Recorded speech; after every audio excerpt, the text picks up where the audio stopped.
The phone call came in December 2024.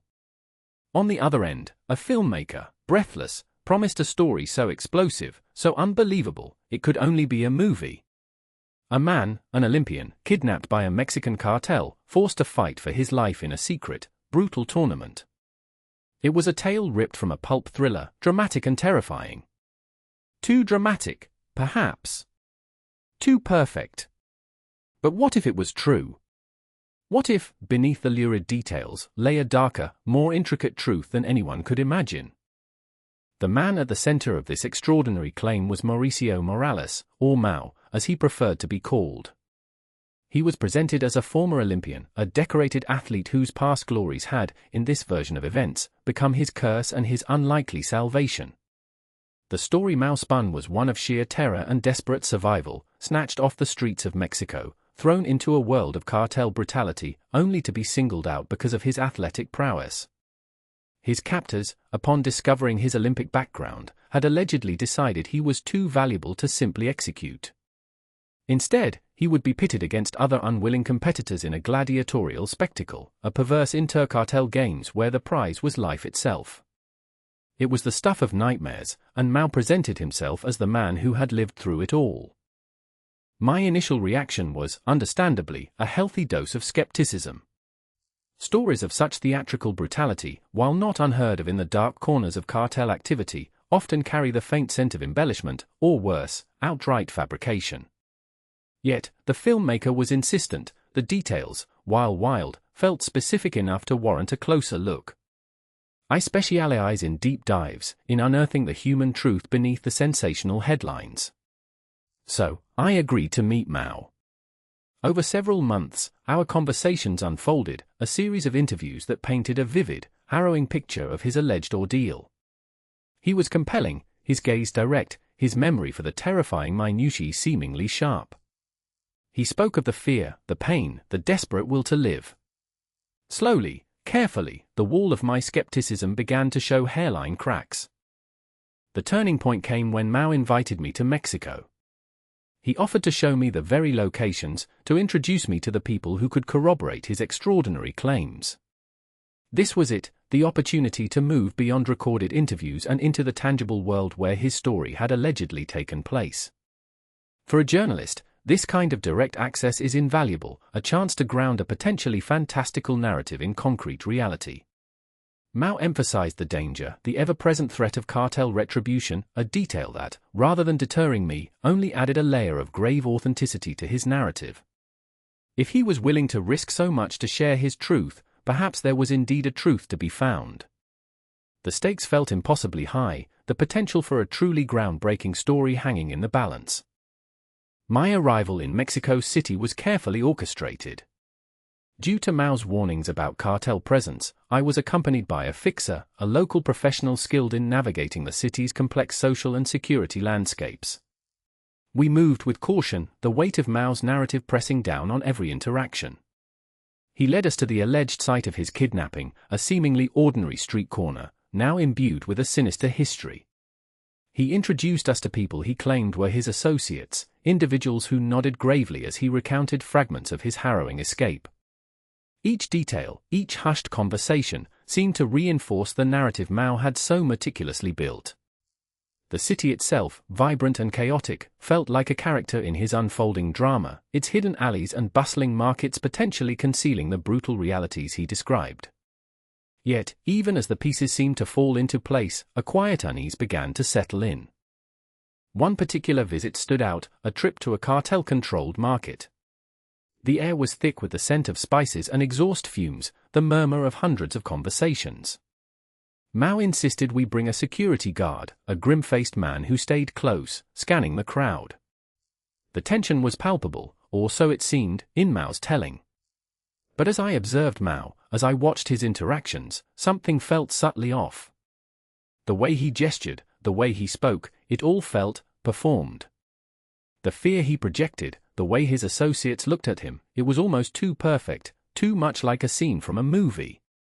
It was the kind of detail that, once noticed, could not be unseen. The seed of doubt, planted weeks ago, began to sprout into something larger, something more insistent.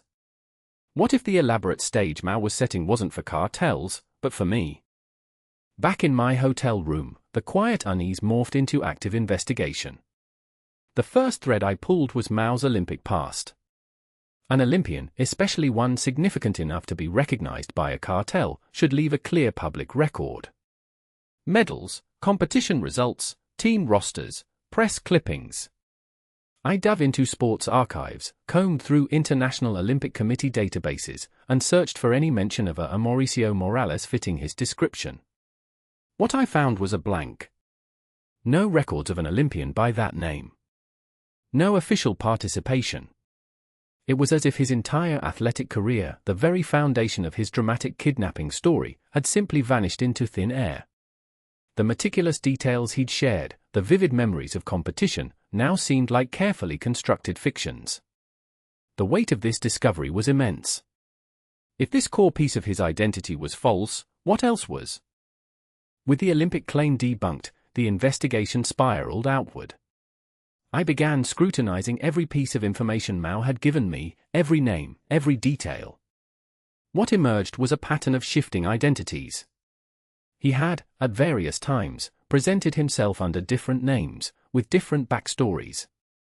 There were whispers of a past involving fraud, of elaborate schemes designed to extract money or influence. The associates I'd met, the family members he'd introduced, they too became subjects of intense scrutiny. Were they complicit? Were they simply caught in his web? The picture that began to form was not one of a cartel victim, but of a master manipulator, a man weaving a tapestry of lies so intricate, so compelling, that it had ensnared even seasoned professionals. The story of a kidnapped Olympian was a brilliant, horrifying hook, designed to bypass skepticism and appeal directly to a cinematic imagination. And then came the truly bizarre connections. As I dug deeper into Mao's real past, I uncovered threads leading to an international NGO, a reputable organization that had, at some point, been unwittingly drawn into his orbit. There were mentions of Mexican celebrities, individuals who had, perhaps unknowingly, lent credibility to his fabricated persona. And most astonishingly, the name Yoko Ono surfaced, an inexplicable detail in a rapidly unraveling narrative, suggesting a reach and a level of audacious invention far beyond a simple con. It was no longer just about a man faking a kidnapping, it was about a man who had built an entire alternative reality, a world where he was at the center of a grand, tragic drama, and everyone else was a potential player in his script.